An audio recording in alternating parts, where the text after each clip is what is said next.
day, viewers, and welcome to another episode of Government and Public Service Reports on Atlantic Television Network. Here we bring you the news, stories, events abound in the state system. ATN's appetite for in-depth, unbiased and factual reportage is the driving principle for this program in order to bring government activities to the doorstep of the people. We'll go through the highlights of today's reports. In the headlines: Court appeal voids 2024 budget in River State. In Osun State, the First Lady: my husband, not the cause of hardship. In Kaduna, new police commissioner assumes duty, and troops arrest terrorist informants and rescues 188 victims. We'll take a short break, and when we return, we'll go straight into the details of the stories. Don't go nowhere.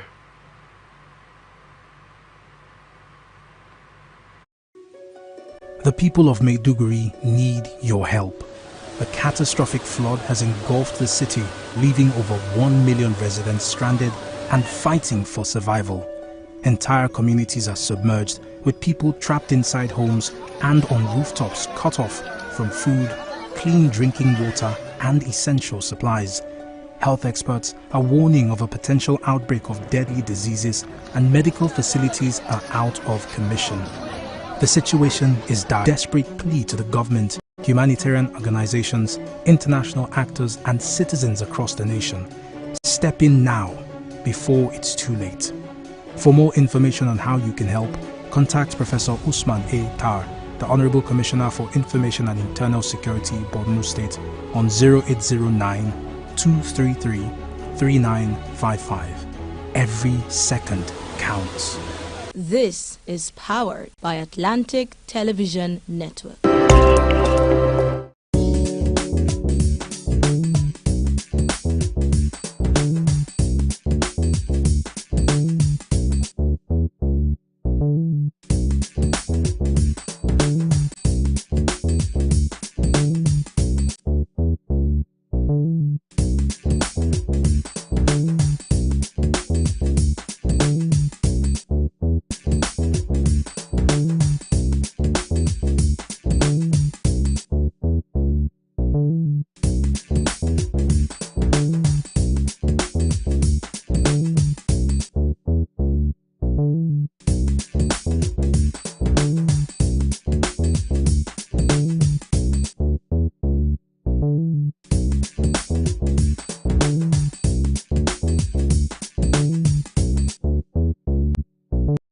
From lands across the ocean to the land beyond the mountains, through the Sahara, we bring all the sport news, live analysis, expert discussions on trending stories in politics, business, socio-economic, sports, and documentaries.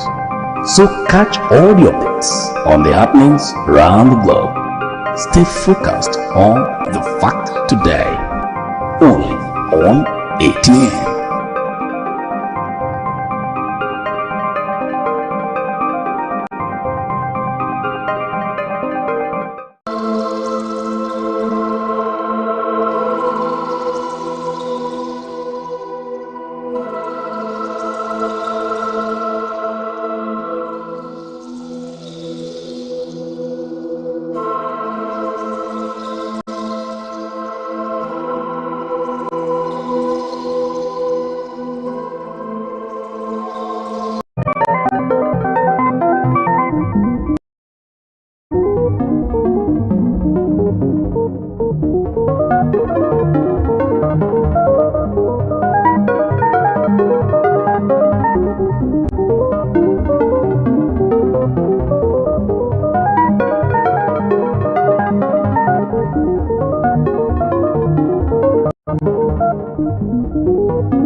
Welcome back, and now we dive into the details for today.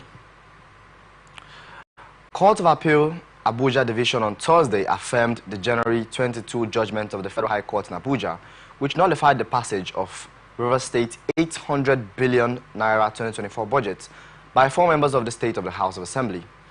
In a judgment delivered by Justice Joseph Oyewole on behalf of the three-member panel of justice, the court held that the appeal filed by the state governor, Siminalayi Fubara, against the January 2022 judgment of Justice James Omotosho of the Federal High Court lacked merit and was accordingly dismissed.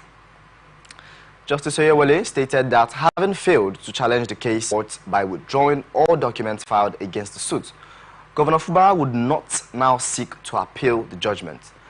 The court also awarded 100,000 naira against the appellants to be paid by the defendant in the appeal.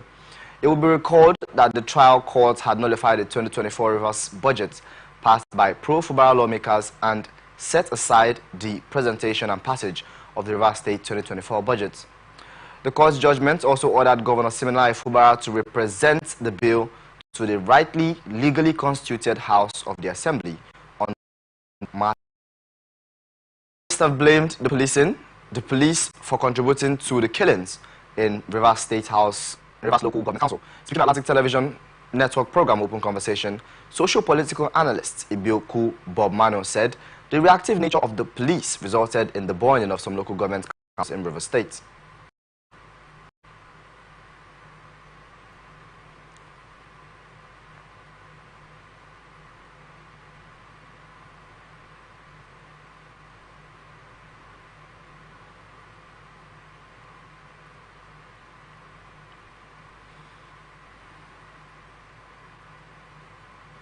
Directive after the incident without maybe taking just one person. There are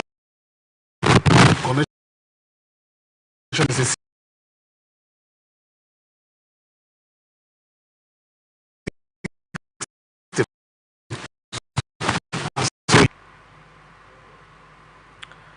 This comes after the Rivers State Police Command commenced a full-scale investigation into the post-election violence that rocked several local government areas of the state, leading to the loss of lives and razing of 3 local government areas on Monday.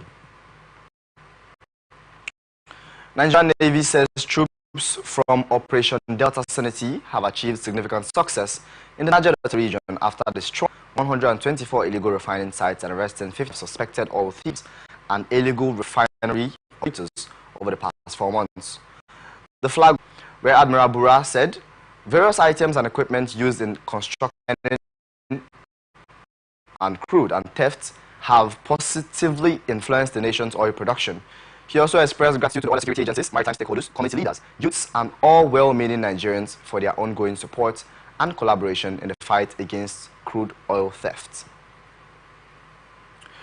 Federal government has distributed over 5,010 kg bags of rice, 500 bags of fertilizers, 500 POS machines, and 300 pieces of gas cylinders to less privileged people in Anambra State. The Minister of Women Affairs, Uju Kennedy Ohaneye,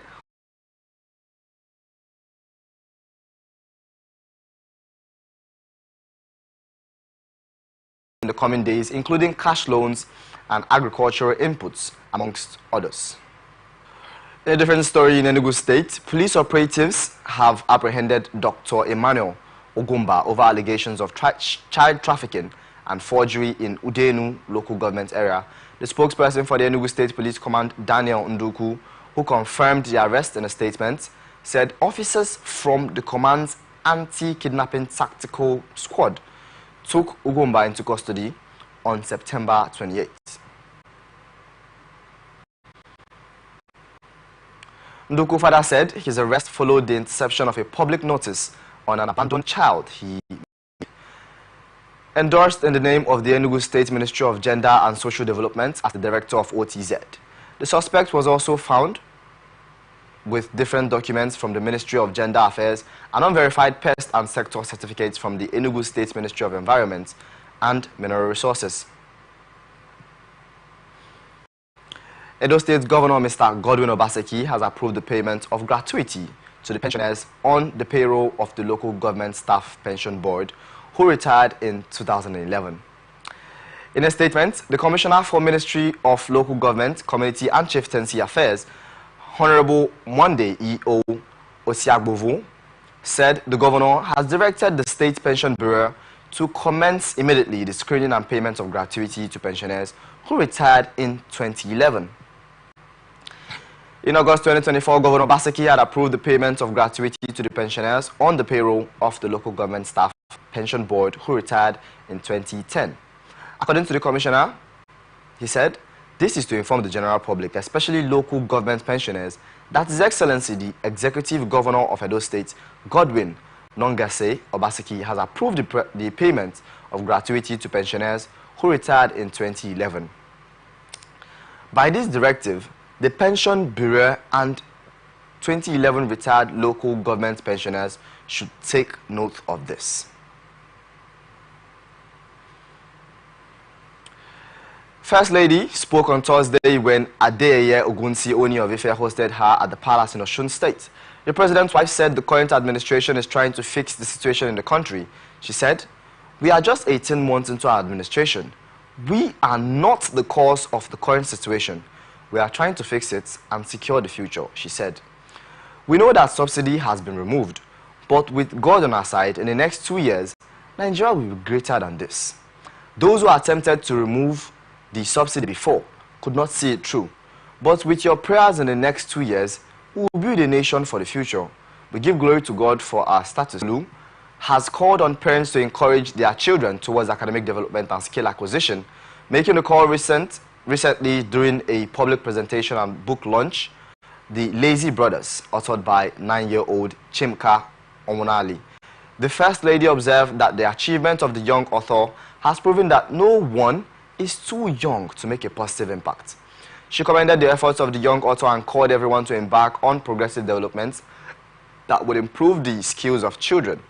In speech at the event, the Lagos State Commissioner for Education, Basic and Secondary, Honorable Jamil Ali Balogun, noted that young Esther has demonstrated critical thinking skills and that her accomplishments symbolizes power to tap from educational quarters. He further encouraged parents and teachers to continue to nurture the good skills in their children and wards.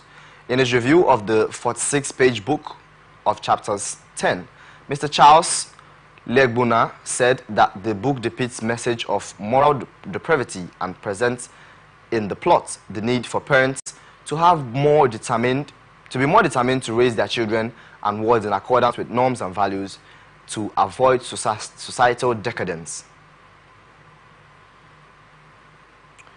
81 Division of the Nigerian Army has launched an investigation into the circumstances surrounding the death of a police officer following an altercation with a soldier in Lagos on October 9, 2024. A statement issued by the Deputy Director of Army Public Relations, Lieutenant Colonel Olabisi Ayeni, the division expressed regret over the incident, which stemmed from a disagreement over an alleged traffic rule violation. This is coming after the soldiers attached to the Ojo Cantonment Barracks, led by a yet-to-be-identified colleague who was accosted for driving against the traffic, stabbed the policeman, Saka Ganiyu, to death, adding that the soldier involved in the tragic event has been apprehended and handed over to the military police for investigation and disciplinary action. He further described the event as highly regrettable, and the Army has expressed its commitment to upholding the Nigerian Army's Code of Conduct and rules of engagement that could damage its reputation or strain relations with other security agencies and the public. The GOC of the division extended condolences to the family of the deceased officer and the Nigerian police force while assuring that a thorough investigation is underway to ensure the justice is served. He added that the division reaffirmed its dedication to maintaining professional standards and safeguarding public trust during and after the investigation. Governor of Jigawa State, Malam Umar Namadi, yesterday said the quest for economic stability, growth and development could be elusive without adherence to the principles of good governance, including accountability. He said, speaking while declaring the 54th Annual Conference of the Institution of Chartered Accountants of Nigeria with the theme Governance Reimagined, Mapping the Future. Closed in Abuja, Namadi described governance as necessary condition for creating, sustaining, and enabling environments for economic growth and development. He said, as we close the 54th Annual Conference, we keenly look forward to our outcomes and proceedings of the conference that would help in reshaping our governance institutions and contributing to economic stability, growth, development, and improved socio-economic well-being of the citizens of Nigeria. The governor commended the organizers of the conference, particularly for the choice of theme, especially considering the recent End Bad Governance protests that took place in many parts of our country.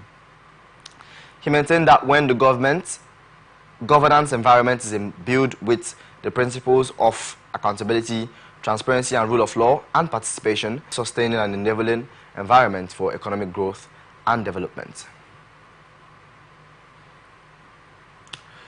Do not forget that we are open for advert placements, bookings and commercials. You can connect with us and watch us on our ATN socials, Facebook and YouTube, Atlantic Television Network, Instagram and TikTok, Atlantic TV Network 1, and on X, formerly known as Twitter, Atlantic TV/net. On our website, it's atlanticnetwork.tv. Now to the rest of the stories. Goigon Augustine Grima has assumed duty, promising an open door policy. This was contained in a statement issued by the police spokesman, SP Mansir Hassan, and made available to the newsbend in Kaduna on Friday.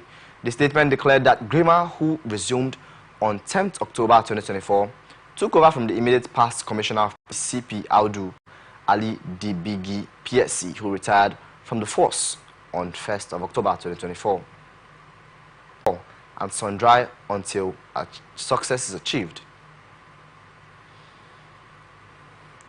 Move on to a different story now, where National Agency of Science and Engineering Infrastructure has stated that it currently has 52 innovations built for commercialization with $30 billion foreign direct investment. The Executive Vice Chairman EVC of NASENI, Khalil Halilu, made the disclosure on Thursday in Abuja when he briefed journalists on his one-year achievements in office. According to him, the agency plans to commercialize 52 of its own products so that they will be available to the market for Nigerians to buy. He said, "My first year as EVC of NASENI has been nothing short of transformative. From the outset, I brought a fresh, dynamic energy to the agency, steering it towards a future where technology and manufacturing are not just buzzwords, but driving forces of national development. Under my stewardship, NASENI has strengthened partnerships that are laying the groundwork for Nigeria's industrial revolution think, cutting-edge projects in reverse engineering, rural electrification, and innovative manufacturing solutions." His approach, he noted, has been hands-on with a keen focus on delivering tangible results, adding, "Whether it is collaborating with local tech firms to scale up production or working with international bodies to ensure that Nigeria stays ahead in the global tech ecosystem, our vision is marked by a relentless pursuit of excellence. The past year has seen NASENI emerge as a crucial player in the quest for self-sustaining technological future for Nigeria," he stressed. Vice President Kashim Shettima has stressed the urgent need for a girl-child education in the country, warning that a child out of school today would become a threat to the nation tomorrow. Shettima spoke in Abuja at an inaugural international conference on girl-child education organized by the Nigerian Governors Forum in collaboration with River State Government, the World Bank Platform, and Federal Ministry of Education. The conference themed Girl-Child Empowerment Through Quality Education was intended to address barriers such as child marriage, poverty, and gender-based violence hindering girls' education. Also, the chairman of Nigeria's Governors Forum, the governor and governor of Kwara State, Abdurrahman Abdurrazak, noted that despite recent progress, inadequate access to quality education remained a significant barrier to the girl child, exacerbated by practices such as early marriage, poverty, and gender-based violence. This was as the Ogun State Governor Dapo Abiodun has said that the issue of Almajiri and out-of-school children was a national challenge that needed to be addressed before it gets out of control. Shettima, represented by Deputy Chief of Staff to the President, Senator Ibrahim Hadeja, highlighted alarming statistics, noting that 25% of primary-age children and 29% of secondary-age children were out of school in Nigeria. According to him, educating girls is vital for societal stability and economic growth. Do not forget that you're watching Government and Public Service Reports on Atlantic Television Network.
Welcome back to Government and Public Service Reports on Atlantic Television Network. Now to the rest of our stories. The rising price of petrol following the full deregulation of the downstream oil sector continued to generate reactions yesterday. The Senate President, Govt&Public Service, urging Nigerians to cut back on the number of cars they own. The statement by the former Akwa Ibom State Governor appeared largely paradoxical, as it is no news that it is the practice of Nigeria's elites. The top federal lawmaker, not exempted, to own 10 of cars in the garages scattered all over the nation and even abroad. But with the full deregulation of the downstream segments of the petroleum sector this week, independent petrol marketers yesterday set their prices at between 1,200 to 1,400 in some parts of the country. The soaring price of the product continued as the Senate yesterday assured Nigerians that it would assess the current increment in the prices of fuel in the country and intervene if necessary.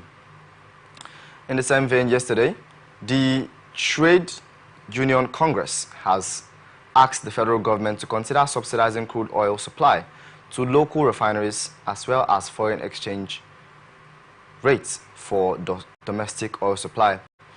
In several parts of Nigeria yesterday, including Abuja, Port Harcourt, Warri, Osogbo, Kano, and Kaduna, petrol was sold far beyond the new threshold. The Nigerian National Petroleum Company Limited, NNPC, set for its customers on Wednesday. As Nigeria joins the rest of the world to celebrate the International Day for the Girl Child, the House of Representatives has urged the National Drug Law Enforcement Agency, Orientation, and Agency of other stakeholders to collaborate with schools, community organizations, and religious institutions to educate the public on drug abuse dangers and to promote a drug-free lifestyle to make provision for rehabilitation.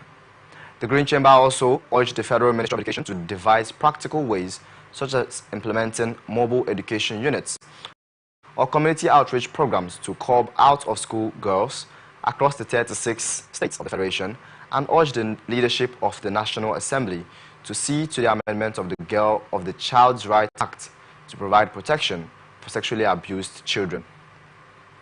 It's as a sham. The Senate resolutions were sequel to the motion by Senator Abba Moro, representing Benue South of the National Assembly. Moro's motion was titled "The Sham, Benue Local Government Elections of Saturday, 5th October 2024, Abuse of the Constitution for Intervention by the Senate."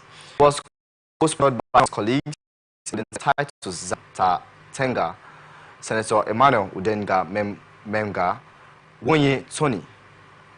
The Red Chamber condemned the Benue State Independent Electoral. Says troops of the Nigerian Army have arrested 2 high-profile terrorism informants and rescued 188 hostages across the country during the week. In a statement, on Thursday, Edward Buba, the Director of Defense Media Operations, identified the suspects as Patient Teso and Nguemu Emmanuel. Buba noted that the troops also killed 165 persons, arrested 238 and 35 perpetrators of oil theft. Buba added that the troops recovered 153 assorted weapons and 2,000 assorted ammunition, which include AK-47 rifles, amongst other locally made revolvers, pistols, and weapons. Buba noted that troops of the Operation Hadinkai killed 83 terrorists, arrested 56 suspects, and rescued 50 kidnapped hostages. He added that 74 terrorists, including 22 adult males, 28 adult females, and 24 children, surrendered to troops between October 2 and 8. Buba said troops of Operation Safe Haven killed 8 violent extremists, arrested 39 violent extremists, and rescued 33 kidnapped hostages. He noted that the troops' operation of Whale Stroke killed 11 terrorists, arrested 17 violent extremists, and rescued 36 kidnapped hostages in the central north. Buba noted that troops of Operation Hadarin Daji also killed 40 terrorists, arrested 21, and rescued 23. He said the air component of the operation conducted strikes on the enclave of terrorist kingpin Ado Ailero in Safi, local government area of Zamfara State, killing several hibernating bandits and destroying their logistics. On to education. Minister of Education Tahir Maman underscored the critical importance of basic and secondary technology education in the country. He said, when governors convene to discuss issues within their domains, they are calling for collaboration. He said, emphasizing delivery on educational mandates was primarily the responsibility of state governors. Maman highlighted the Federal Ministry of Education's role as a policy-making body tasked with ensuring that every child has access to free and compulsory education. He said, every child, girl or boy, should be educated, he asserted. Further acknowledging the challenges faced, he said, as a country, we have many children, especially girls, who are out of school. Under President Bola Ahmed Tinubu's administration, Maman affirmed a commitment to ensuring that no child was denied education due to lack of resources or location. He stressed the need for quality education that prepares children for productive participation in the economy. We must guarantee that when children go to school, they receive quality education, he said. Abil also spoke when he received members of the National Commission for Almajiri and Out-of-School Children, who paid him a courtesy visit call at the Oke Motion office in Abeokuta. He described the issue of Almajiri and Out-of-School children in the country as a volcanic eruption waiting to erupt. According to Abiodun, the high number of out-of-school children called for concern as they could easily be manipulated to cause havoc in the country. The issue of Almajiri is a national challenge. It is not a challenge for a section of this country, but a national challenge for all. The National Security Advisor and I sat down to discuss this issue, and we deliberated on what actionable steps can be taken that are implementable, breaking them down into immediate, medium, and long-term and sustainable steps to ensure that we collectively deal with the issue, which I describe as a volcanic eruption that we can't see now, that appears dormant but is very viable.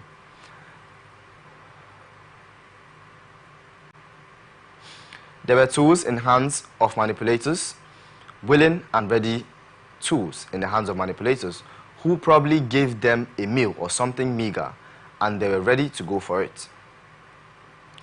Executive Secretary of the Universal Basic Education, UBEC, Dr. Hamid Boboyi, has reaffirmed the Commission's commitment to fostering innovation in the primary education sector through research. Boboyi also vowed to ensure that research projects sponsored by the Commission align with Nigeria's need for an intelligent, technology-driven education system. The UBEC boss stated this while inaugurating the Commission's Research Management Committee at the UBEC Digital Resource Center in Abuja. Also speaking at the occasion, the National Coordinator of UBEC, Professor Bashir Galadansi, urged the newly inaugurated committee members to harness their collaborative efforts to ensure the successful integration of intelligence education into the Nigerian education system. For his part, the chairman of the committee, Professor John Gbenga Dewale, assured that all the members would work hard, consistently, and diligently to assist the Commission in achieving its research objectives on intelligent education.